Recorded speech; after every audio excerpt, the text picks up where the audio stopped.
Good morning, Nigerian. Welcome to the second installment of the Breakfast Extra Sunday edition here. Yes, you survived another week of bad internet networks, bad internet, that's one, network tariff hikes, that's two, and that existential dread of opening up your bank app. I know I have it too. But hey, we finally have a win. Fuel prices have dropped below 900 naira mark. I mean, hey, seriously, can we get a round of applause, guys? Even if I'm the only one here, a round of applause wherever you are, because this doesn't happen often. But seriously, I think we should celebrate it now, because these wins last about just as long as your data subscription these days. Will this price drop continue? Will market forces encourage true competition? Or is this just another flash in the pan? Well, only time and a few conveniently timed government-sponsored distractions will tell. Meanwhile, in Rivers State, the lawmakers have been busy not making up their minds. The House gave Governor Siminalayi Fubara 48 hours to represent, or rather re-present, the budget. And then when he didn't, they gave him more time.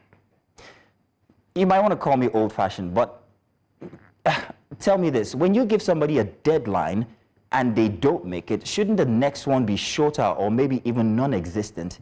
They gave him 72 hours more. Apparently, the Martins Amaole-led camp clearly lacks backbone. The next time you issue an ultimatum, gentlemen, please at least pretend to mean it. Now, from one house to another, let's talk about Lagos. The drama continues at the Lagos State House of Assembly as Speaker Mudashiru Obasa made his dramatic return. Honestly, if the Oscars had a category for best political performance in a supporting role, Honorable Desmond Elliot would have walked away with that trophy. The man's reaction after Obasa was announced as returning speaker was priceless for TV. It was a chef's kiss moment, as cameras captured him mouthing off the F word in what many termed a childish exaggeration of the instance. It was like a movie. But honestly, these days, isn't the Lagos State House of Assembly at this point filled with actors? Food for thought. And the Oscar goes to Desmond Elliot. Yay! Thank you very much, everybody. Thank you.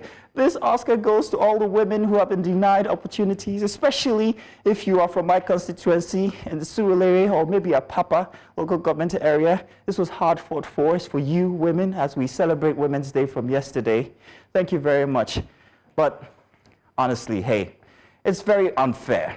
But speaking about awards, yesterday was International Women's Day, wasn't it?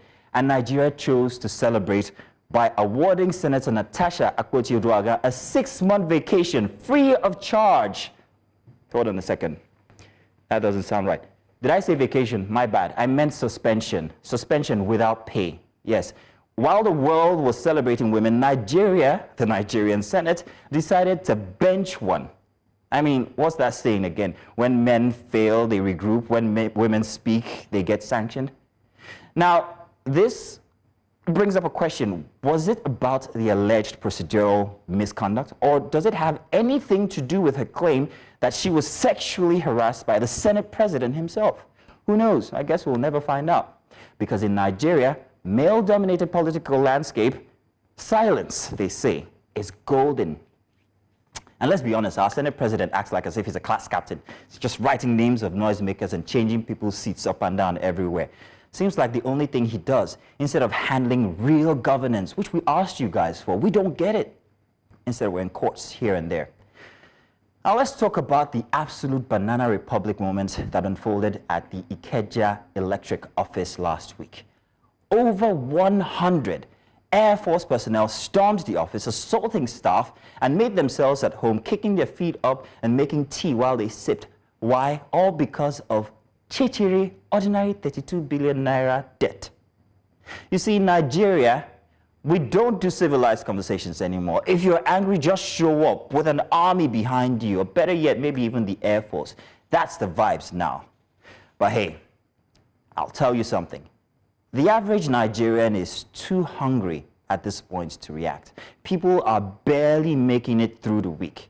How do you expect them to muster the energy to fight for justice when all they want is just ordinary, simple, stable electricity and one meal a day that won't cost them their entire salary. I don't know how much a bag of rice is now these days. How much is a bag of rice? 80,000 naira as against 70,000 naira minimum wage. You get what I mean? But in any case, let's put that aside for a second while I welcome my beautiful co-host, Judith Atibi. Judith, Judith! Welcome to the show. I can't help it. In any case, Judith, seeing how Nigeria celebrated women last week with Uduaghan's suspension, do you personally feel celebrated, or do you think that we should start sending out 6 months vacation, suspension, as gifts? I mean, you know, I've been out. I said this yesterday that I was out of sorts when it comes to the International Women's Day. Yeah. I didn't feel it at all. I thought that it was just performative at this point. But I want to celebrate myself in spite of all that's happening. I think that you have to be intentional when it comes to celebrating. I agree. Yeah. I agree. So I decided that instead of to stare away from the headlines and all that's playing out in our, in the political narrative. I mean, with Speaker Mojisola Miranda and Senator Natasha, I will just be intentional and celebrate the women in my life. That's the best way you could go, the best way to start the week. It makes a case for self-love, which is something not very many people understand. But it's about the news today. If anybody wants to learn about that, I could tell you how to appreciate yourself more, especially as a Nigerian woman, because we love you all. We do. Do you? Judith, what are you saying here? Ladies and gentlemen, welcome to Breakfast Extra. Let's get the show started, shall we? We'll be back.